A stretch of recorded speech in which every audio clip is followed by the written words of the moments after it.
of course, the event of the year, or the year so far. That is the wedding, the celebrity wedding of the Amazon billionaire Jeff Bezos and Lauren Sanchez. And what's fascinating about it? Well, Harry and Meghan could have been part of it. Well, almost at least, but then they did this. As ever, let me explain. Morning, lovely to see you, chums. Thank you so much for joining me today. Nice to have your company back here on yet another by royal appointment. A blisteringly beautiful day here in the United Kingdom. And we've got all these weather warnings. I know I say this to you, but I find this funny.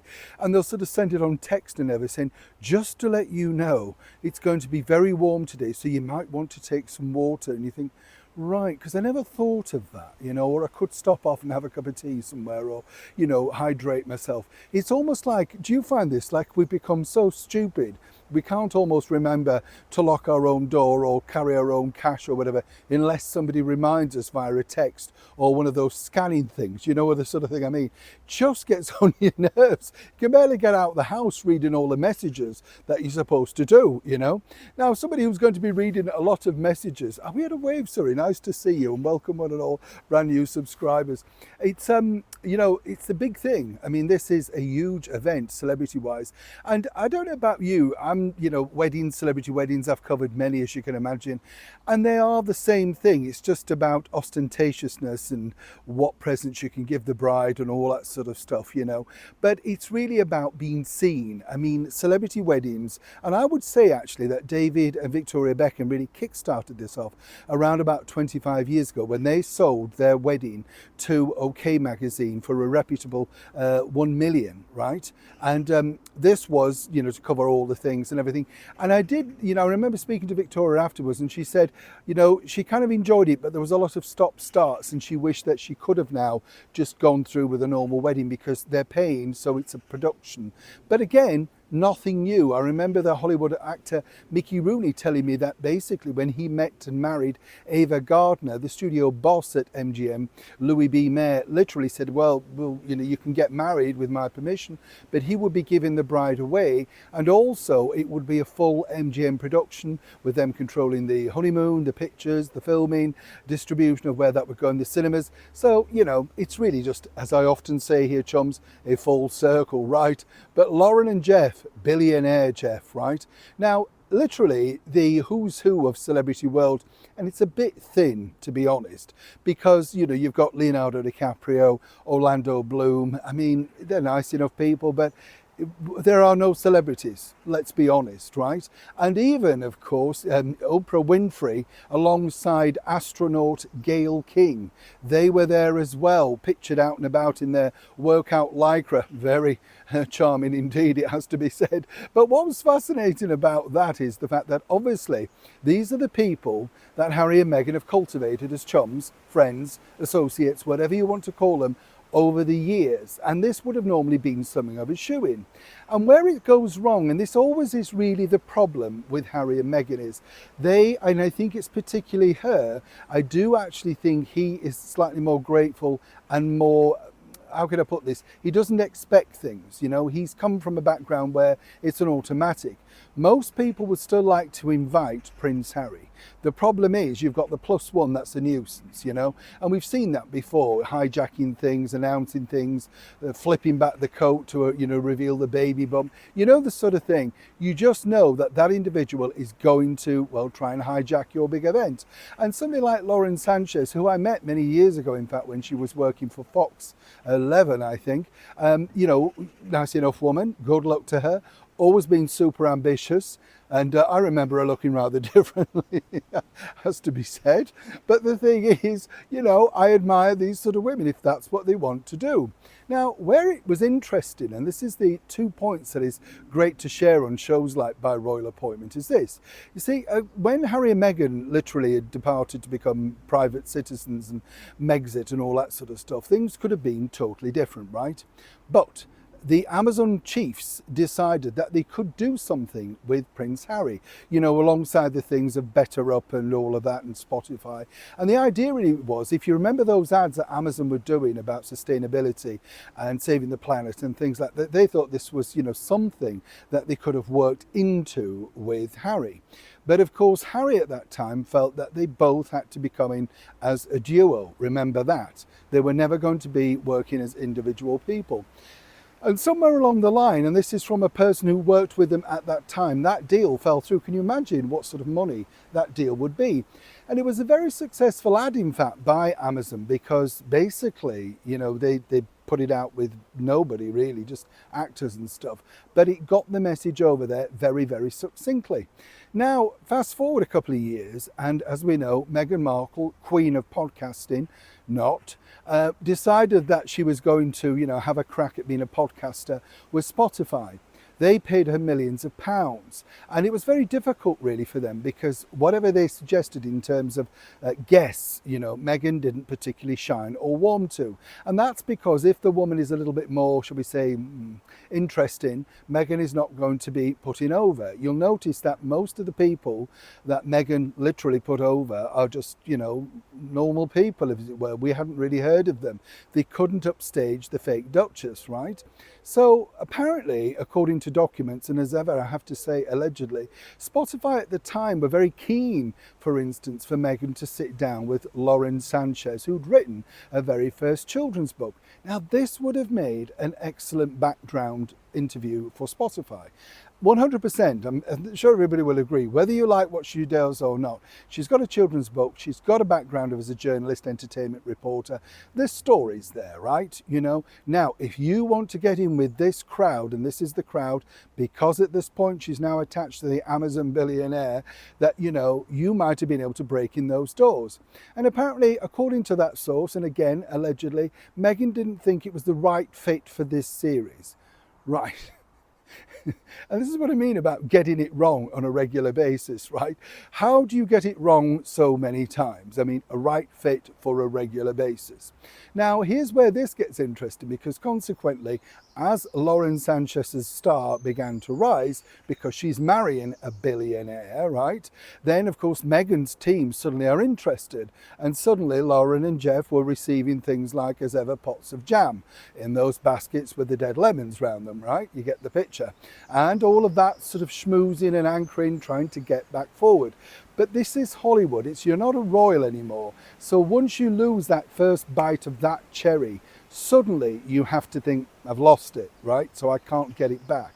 So consequently, Meghan and Harry didn't get the cut, didn't make the invite to that wedding. But there is another twist in this tale, which I can tell you. You see, Jeff Bezos has a lot of time for Prince Harry. And again, I would suggest that this is another huge mistake by Prince Harry. Jeff could bankroll fund many different things, including the Invictus Games, right? So you would have thought that he might have wanted to keep that particular connection. According to the source that works with them, well, apparently they would have very much liked to have had some kind of dinner, meeting, get together, that sort of thing, with Harry, right? So I can sense that obviously the two women have no time for each other, and possibly rightly so. You know, who knows what the background really is on that. But consequently, Harry, again, pointed out that actually they come as a team. And based on that, clearly they didn't get the invite to the wedding of the year. They could have had some positive PR. It could have cemented them with all of their alleged chums that they've tried to cultivate for years. I mean, Oprah Winfrey, you know, is such a fair weather friend. And let's not forget, this is a woman that truly lied to the world about Weight Watchers. You know, whichever way, suddenly, oh no, she'd had some help from the injections. Now she's wearing cut-off tops at the drop of a hat and basically saying, look at me, I'm skinny me. And the thing is, she didn't do that through hard work like she claimed. So they are kind of strange bedfellows and should have got on. But that, according to that source, and again, I have to keep saying this, allegedly, is the reason why Meghan and Harry failed to make the cut. And many people feel also that Meghan is at a hindrance because one way or another, as we saw with all the things that she does, she turns it back to herself. And as we've seen previously at weddings, particularly exciting royal weddings, it should really be about the bride. Now, whether you like Lauren Sanchez or not, I wish her all the very best alongside her latest beau, Jeff. Because, you know, it's about that, isn't it? Unity. They've put a lot of effort in. They've delivered a lot of money to, you know, that particular part of the world. And they've given us all a bit of glitz, glamour and fun to look at. Well, almost all of us. Everybody apart from Harry and Meghan. But now there's this. You know, many people in business, particularly somebody like Meghan Markle, who's starting out in, and I use that term loosely, chums, business, you might want to rethink the way you strategize and present and promote and all that sort of stuff. I see it every single day, as you can imagine, working in this job. You talk to people and, you know, off the record, you're talking to, say, politicians or a budding politician, and you explain how you should be promoting yourself. They always feel they know best. And of course, they're new to the game, but they know better than you, even though you've been knocking around a number of years. Now, this is the problem now with Meghan Markle, in particular, the backing of somebody like Ted Sarandos of Netflix. If you remember, he came on board and said, oh, Meghan's terrific.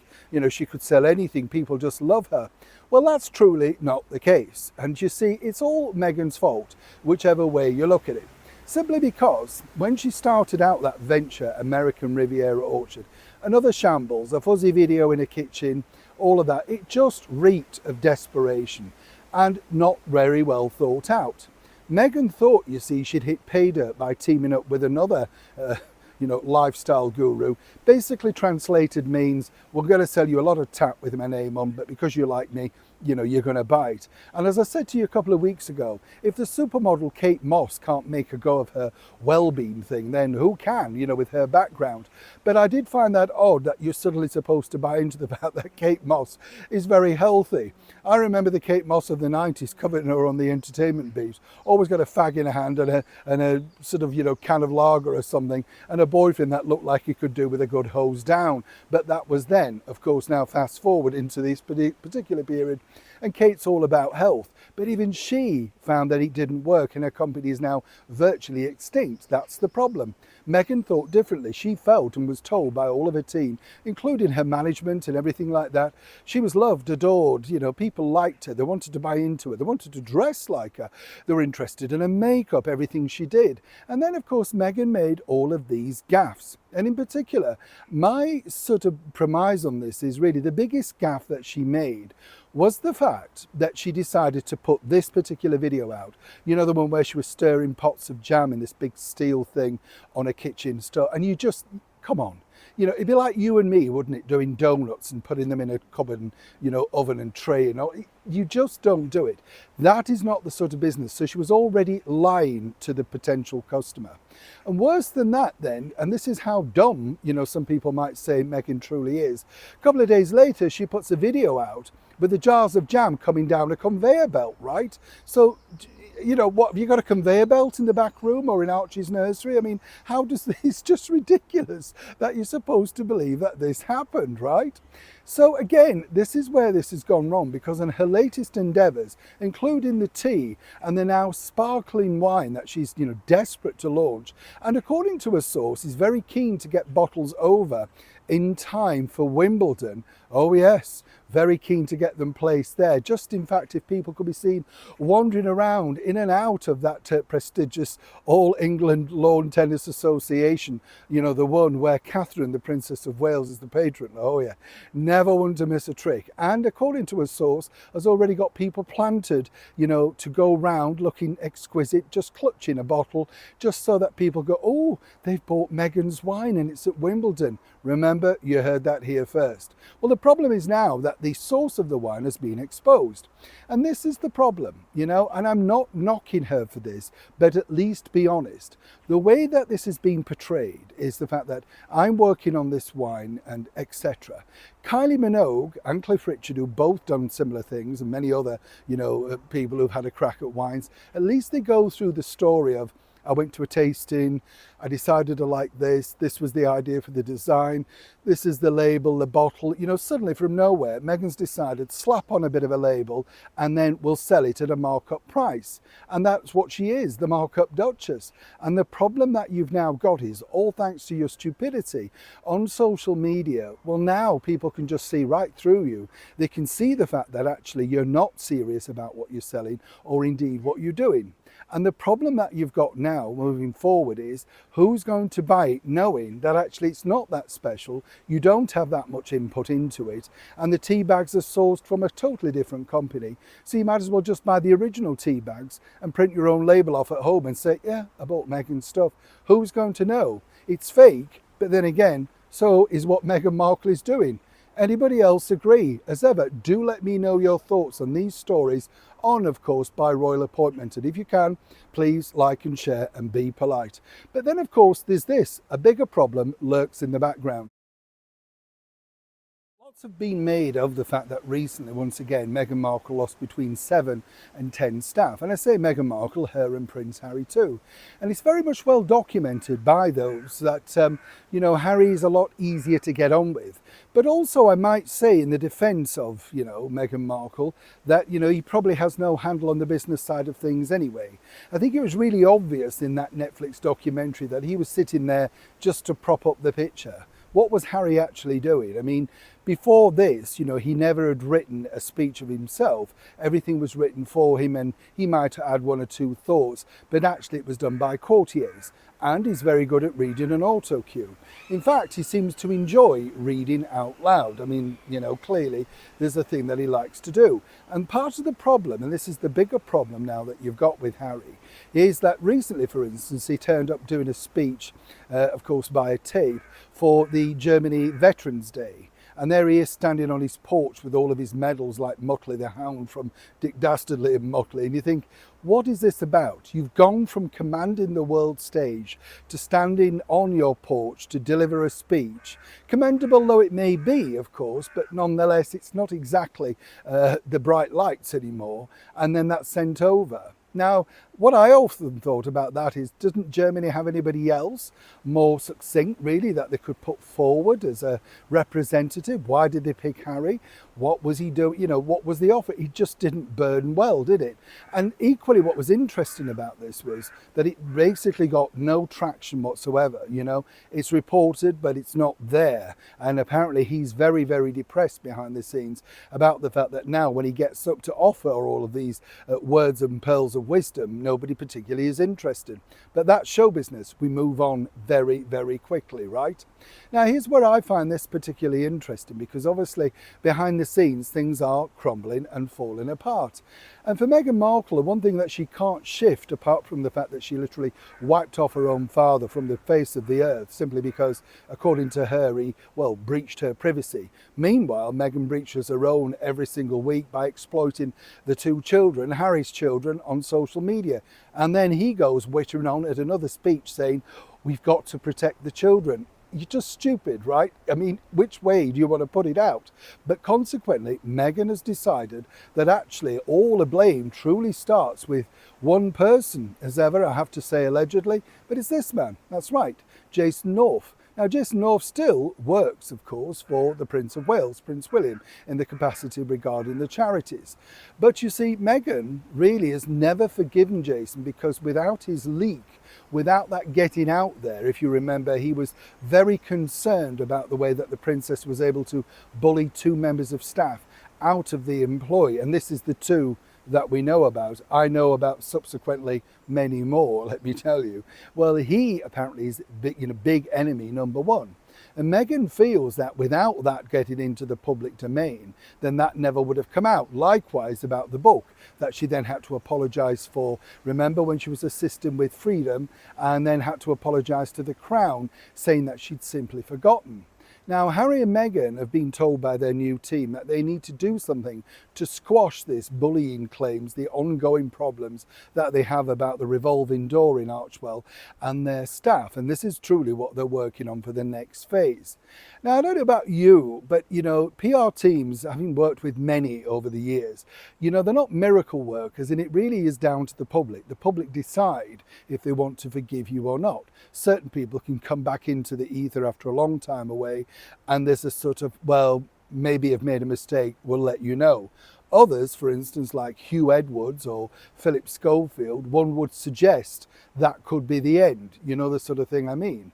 Now, Harry and Meghan, because of the attachment of bullying and the association of the royal family, and then calling, of course, members of the royal family racist on television, Well, that would never go down well in particular areas like the United States and other areas in the Commonwealth where the royal family are much loved and adored. The curtsy really signalled it all. And if you remember when Jason North in February of this year sat down with an Australian TV documentary and said that he didn't regret a thing, he truly didn't. According to my source, he's been very open about exactly his time with Harry and Meghan and the Prince and Princess of Wales, so that they could spot the signs in the future if this were to happen again with somebody. They're very much against staff feeling, undervalued and put under pressure. So for Meghan, it's going to be interesting now because the team that she has basically have got an unenviable job of trying to make her palatable to the rest of the world. And it's simply not going to happen. The biggest problem though for Meghan is this, it's right at her. It is the person that she's married to, Prince Harry. As she pointed out to a former staff member, I get all the blame for everything. It doesn't matter what Harry does, they forgive him because they still see him as the man-child, the child that they liked who lost his mother. And as ever, I have to say allegedly, but apparently that was a very forceful conversation. And in effect, she's right by that, whichever way you look at it, because people have many, many, many years of affection for, Harry and William. Meghan's new to the scene and suddenly you've got this diva boss who's apparently horrendous to work with, sniping, sending off 5 a.m. emails, that sort of stuff. It's not going to work well. So consequently, this new team, as I said, have got to find a way of getting Meghan out and about and in there more forcefully. The idea of the twerking video was their big idea. Yes, it got people talking and it got people off things like Centre Barley and the misogyny and everything like that. But that was just a short moment. Meghan apparently has come up with 23 ideas. Oh yes, and here's where it gets interesting. The brand new contract to work for Archwell or whatever you want to call it, that Meghan and Harry's company, you now sign a document. This is 32 pages long, 32. Yes, so you can imagine, short of agreeing not to breathe once you get outside the confines of the Archwell compound, well, what exactly are you signing away? And as I said at the start of the video, Meghan and Harry desperately now need to be in the inner sanctum of the world of Hollywood. That's their, now money, if you like. But Hollywood has said, you know what, we're not interested. They've done far worse things, Hollywood, than these two have actually done. But when Hollywood turns their back on you, truly, which way do you turn then? And as for Meghan and Harry right now, going right back to the, Lauren Sanchez, Jeff Bezos wedding, if you can't get to that with all of your so-called chums that have been invited, that is a ringing endorsement that you are in deep, deep trouble. As for Meghan, she believes that her brand, as ever, will make her and Harry, or maybe just her, a billionaire, because people like me, they will buy into me and I will prove you right. Now, can she? Thank you so much for joining me on another episode of By Royal Appointment. And you know the drill, chums. If you've enjoyed it, please comment respectfully, like and share. And as ever, until next time, take care of yourselves. Neil Shaw, Kensington, London.